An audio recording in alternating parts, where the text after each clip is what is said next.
একাদশ দ্বাদশের নিয়োগের মেধা তালিকা প্রকাশ। হ্যাঁ, মেধা তালিকা প্রকাশ করা হলো এসএসসির তরফ থেকে।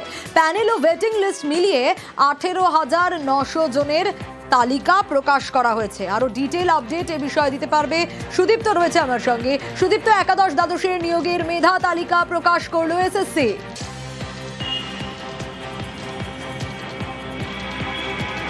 দেখো, ঠিক যেমনটা বলা হচ্ছিল যে একেবারে নির্বাচনের আগেই কিন্তু একাদশ দ্বাদশের যে মেধা তালিকা, সেই মেধা তালিকা প্রকাশ করবে এসএসসি।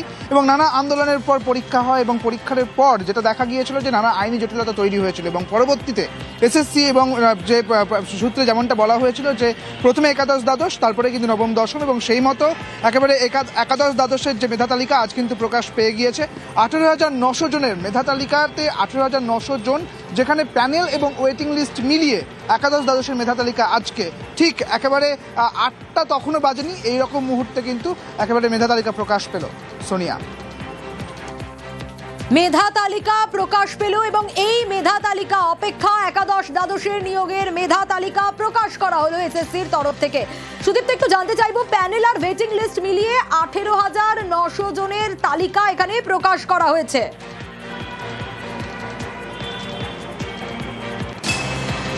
একদমই তাই। এবং প্যানেল এবং ওয়েটিং লিস্ট মিলিয়ে 18,900 জনের তালিকা প্রকাশ করা হয়েছে। অর্থাৎ যারা প্যানেলে রয়েছেন, যাদের ইন্টারভিউ ডাকা হবে, তাদের যে তালিকা সেটা দেওয়া হয়েছে।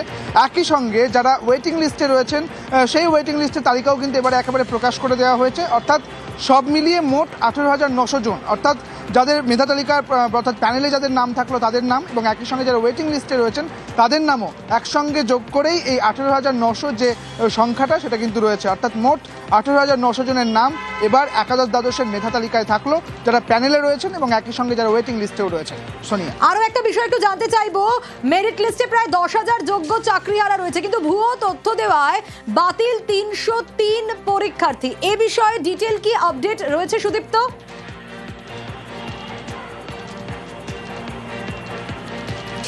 দেখো, ভুয়ো তথ্য দেওয়ার জন্য যে পরীক্ষার্থীরা বাতিল হিসেবে রয়েছেন এবং সেই বিষয়ে এখনো পর্যন্ত যে এসএসসির পক্ষ থেকে যেটা জানা যাচ্ছে যে তালিকা প্রকাশ করা হলো সেখানে কিন্তু মূলত যে মেধা তালিকা যে প্রকাশ করা হয়েছে সেখানে কিন্তু ওয়েটিং লিস্ট যেরকমভাবে রয়েছে ঠিক একই সঙ্গে প্যানেলে যাদের নাম রয়েছে তাদের কিন্তু নাম রয়েছে। অর্থাৎ যে 18,900 যে তালিকাটা, যে সংখ্যাটা, সেই সংখ্যাটা মূলত এখন যেটা দেখা যাচ্ছে, অর্থাৎ রেজাল্ট বেরোনোর পরে যে প্যানেলে যে নামগুলো রয়েছে সেই প্যানেলের নামগুলি এবং একই সঙ্গে অর্থাৎ যারা যে কোয়ালিফাই করেছে তাদের যে নামগুলি সেই নামগুলি রয়েছে, এবং একই সঙ্গে যারা ওয়েটিং লিস্টে রয়েছেন তাদের নামও কিন্তু থাকলো।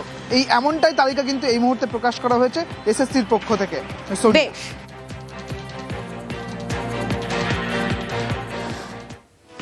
বিএলওকে মন্ত্রী ধমক দিচ্ছেন। হ্যাঁ, ভিডিও অন্তত সে কথাই বলছে। মুর্শিদাবাদের রঘুনাথগঞ্জে বিএলওকে রীতিমতো মন্ত্রীর ধমক, একেবারে শুনানি কেন্দ্রে ঢুকে ধমক দেওয়ার অভিযোগ। আগে দেখাই ছবিটা। বিজেপি দালালি করতেছেন নাকি এখানে? আমি লোকাল লেভেল মিনিস্টার, তারপরে আমাকে আর্গুমেন্ট করছি। আপনাকে ক্লিয়ার বলে যাচ্ছি বিডিও সাহেব, ইয়োর সুপ্রিম কোর্টের জাজমেন্ট যা আছে, আপনার অফিসারকে ক্লিয়ার ইনস্ট্রাকশন দেন। আমি 8 ঘন্টা পর যদি অন্য কাউন্টারে দেখি যে ভুলভাল হচ্ছে, তাহলে কিন্তু কাউকে বেরোতে দেবো না। আমি মানুষকে এইভাবে অযথা ভুলভাল তথ্য আমি আর মানবো না। আপনার আধিকারিককে নির্বাচন কমিশনের সুপ্রিম কোর্টের জাজমেন্ট আছে যে প্রতিটি ভোটার তার প্রপার রিসিভ পাবে। শুনছিলাম প্রণব রয়েছে আমার সঙ্গে। প্রণব, যে ছবি আমরা দেখছি ভিডিওর সামনেই একেবারে ধমক দিচ্ছেন বিদ্যুৎ প্রতিমন্ত্রী আখরুজ্জামান, এবং শুনানিতে রিসিভ কপি চাইছেন তিনি, রীতিমতো ধমক দিচ্ছেন মন্ত্রী। এরপর কি হলো?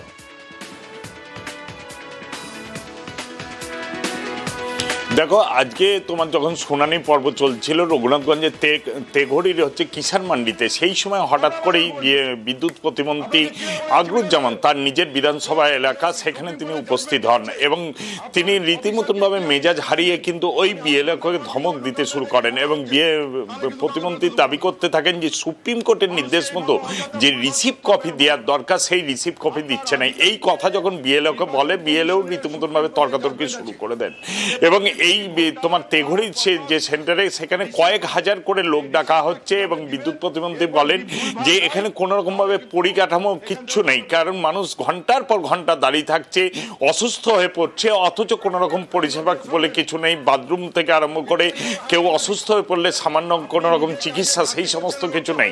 এবং তার আরও অভিযোগ যে তার প্রতিটা বুথে 1100 থেকে 1200 ভোটার, অথচ 700-800 মানুষকে হিয়ারিংয়ে ডাকা হচ্ছে এবং একটা জায়গা থেকে 7-8 করে প্রতিদিন মানুষ এই হিয়ারিং সেন্টারে আসছে। তার ফলে মানুষ কোনো রকম, এবং বিএলওকে যখন বলতে যায় তখন তিনি সেই রিসিভ কপি দিতে হন, অস্বীকার করেন, তখনই কিন্তু তিনি মেজাজ হারান এবং তিনি দাবি করতে পারেন। তারপরে এরও যে আছেন বিডিও, তিনি ঘটনাস্থলে আসেন এবং মন্ত্রীকে শান্ত করেন এবং প্রত্যেককে রিসিভ কপি দেওয়া হবে বলে আশ্বাস দেওয়ার পরে কিন্তু তারপরে কিন্তু মন্ত্রী চলে যান এবং মন্ত্রী বলেন যদি আগামী দিন থেকে এই রিসিভ কপি ঠিক মতন ভাবে না দেওয়া হয় এবং অল্প অল্প মানুষকে ডেকে যদি এই হিয়ারিং সেন্টার না চলে, তাহলে কিন্তু আগামী দিনে কিন্তু তিনি এর পেছনে বিক্ষোভ দেখাবেন। বেশ, এখানে আধিকারিকেরা শুধু মালগুলো জমা নিচ্ছে, কি কি ডকুমেন্টস পেলো তার রিসিপ্ট দিচ্ছে না, সেগুলো লিখছে না। আমরা এখানকার আধিকারিকের বললাম যে আমরা হিয়ারিংয়ে আসতে প্রস্তুত, কিন্তু আপনারা যেভাবে করছে নির্বাচন কমিশন বিজেপি দালালি করছে, আমাদের ভোটার লিস্ট থেকে নেমে নাম বাদ দেওয়া তার চক্রান্তে লিপ্ত আছে, কিন্তু নির্বাচন কমিশন তার দায়িত্ব মানুষকে হয়রানি ছাড়া কোনো কিছু করছে না। এসআইআর শুনানি হয়রানির অভিযোগে রীতিমতো তুলকালাম অবস্থা। স্বরূপনগরের বিডিও অফিসের সামনে রীতিমতো বিক্ষোভের ছবি।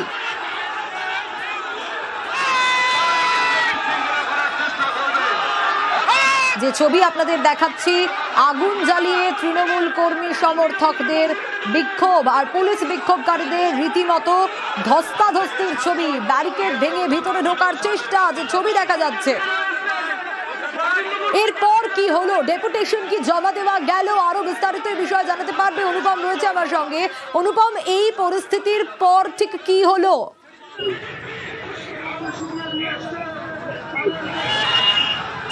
দেখো, এই যে পরিস্থিতি, আমরা যে স্বরূপনগর বিডিও অফিসের সামনে যে পরিস্থিতি তৈরি হয়েছিল, যে স্বরূপনগরে তৃণমূল কর্মী সমর্থকরা তারা এসআইআর এর যে হয়রানি তার বিরোধিতায় রাস্তায় টায়ার জ্বালিয়ে আগুন জ্বালিয়ে বিক্ষোভ দেখালো এবং যে বিডিও অফিসে ঢোকার জন্য যে তাদের যে পুলিশের ব্যারিকেড, সেই ব্যারিকেড ভেঙে তাদের সঙ্গে পুলিশের সঙ্গে ধস্তাধস্তি। এরপর পুলিশের সঙ্গে এবং বিক্ষোভকারীদের সঙ্গে একটা সমঝোতা হয়ে তারপরে তৃণমূলের একটা দল, প্রতিনিধি দল, তারা বিডিও অফিসের ভেতরে যায় এবং বিডিওর কাছে তাদের একদম লিখিতভাবে তাদের অভিযোগ তারা জমা দিয়ে এসে তাদের পরিষ্কার যেটা বক্তব্য যে এসআইআর এর নামে এই যে সাধারণ মানুষের যে হয়রানি, এই হয়রানি বন্ধ করতে হবে এবং এসআইআর এর যে নিয়ম, যে নিয়মের জন্য সাধারণ মানুষের মৃত্যু হচ্ছে, সাধারণ মানুষ অসুস্থ হয়ে পড়ছে, সেই হয়রানি বন্ধ করতে হবে এবং সেই যে নিয়ম, সেই নিয়মের সরলীকরণ করতে হবে যাতে সাধারণ মানুষের মধ্যে কোনো রকম প্যানিক সৃষ্টি না হয়, সাধারণ মানুষের মৃত্যু না ঘটে, সাধারণ মানুষ অসুস্থ না হয়ে পড়ে। এবং যেরকম দেখা যাচ্ছে শুনানির দিন হাজার হাজার মানুষ লাইনে দাঁড়িয়ে থাকছে, অসুস্থ হয়ে পড়ছে,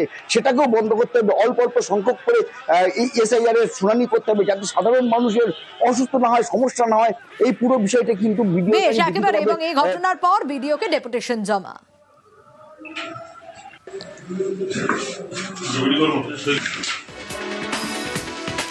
এসআইআর এর প্রতিবাদ, কিন্তু প্রতীকী মৃতদেহ নিয়ে হ্যাঁ কমিশনের বিরুদ্ধে প্রতিবাদ মিছিল, হারোয়া রাজারহাট রোড অবরোধ করে রীতিমতো বিক্ষোভ দেখানো হয়, এই মিছিল করা হয়। যে ছবি আপনাদের দেখাচ্ছি, জিয়াউল রয়েছে আমার সঙ্গে।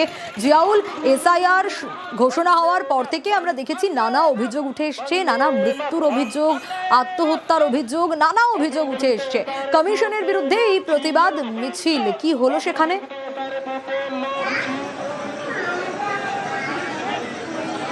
দেখো, একেবারে এসআইআর প্রক্রিয়া শুরু হবার পর থেকেই জীবিত মানুষকে মৃত্যু দেখানো হয়েছে বা অনেকেই আতঙ্কে মৃত্যু হয়েছে, এরম ভুরি ভুরি অভিযোগ কিন্তু রয়েছে নির্বাচন কমিশনের দিকে। ফলে আজকের একেবারে দেখা গেল অভিনব একটি অর্থাৎ এই মিছিল বা রোড ব্লক, অর্থাৎ হাড়োয়া রাজারহাট রোডে সেখানে কুসুপ্তর পত্রিকা এবং রাস্তায় টায়ার জ্বালিয়ে সেখানে অবরোধ বিক্ষোভ করে টায়ার জ্বালিয়ে, এবং সেখানে দেখা গেছে যে যারা মারা গেছে অর্থাৎ জীবিত কিন্তু তারা মারা গেছে এসআইআর খসড়া তালিকায়, তাদেরকে একেবারে কবর থেকে বা শ্মশান থেকে নিয়ে এসে তাদেরকে কিন্তু মিছিলে হাঁটানো হলো। অর্থাৎ প্রতীকী মানুষ, অর্থাৎ যারা মারা গেছে তাদেরকেও কিন্তু জীবিত, তারা কিন্তু দেখানো হচ্ছে মৃত। ফলে তাদেরকে এই ধরনের আর কি একটা শিক্ষা দেওয়ার জন্যই, অর্থাৎ এই ধরনের প্রতীকী মিছিল কিন্তু একেবারে এই হাড়োয়া ব্লক 2 এর ওখানে হয় এবং একেবারে এই মানুষ প্রতীকী মিছিলে মিছিল অংশগ্রহণ বেশ।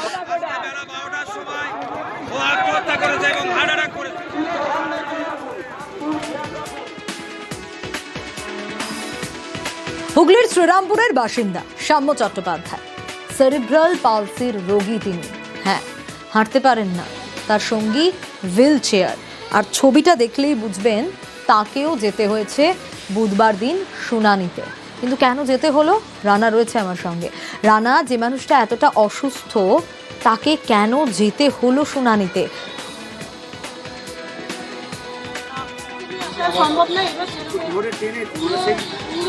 একদমই তাই। দেখো, এই শ্রীরামপুর চাতরার লাহিড়ি পাড়ার বাসিন্দা সাম্য চ্যাটার্জি চট্টোপাধ্যায়, সে তার মা ও বাবাকে নিয়ে তাকে যে সাম্য চ্যাটার্জি সেরিব্রাল পলিসিতে আক্রান্ত এক যুবক, যার বিশেষ অক্ষম একটা শারীরিক প্রতিবন্ধী বলা যেতে পারে, তাকে সেই অবস্থায় তাকে হুইল চেয়ারে করে নিয়ে টোটোতে করে শুনানি কেন্দ্রে তার হাজির হয়েছিল তার বাবা ও মা।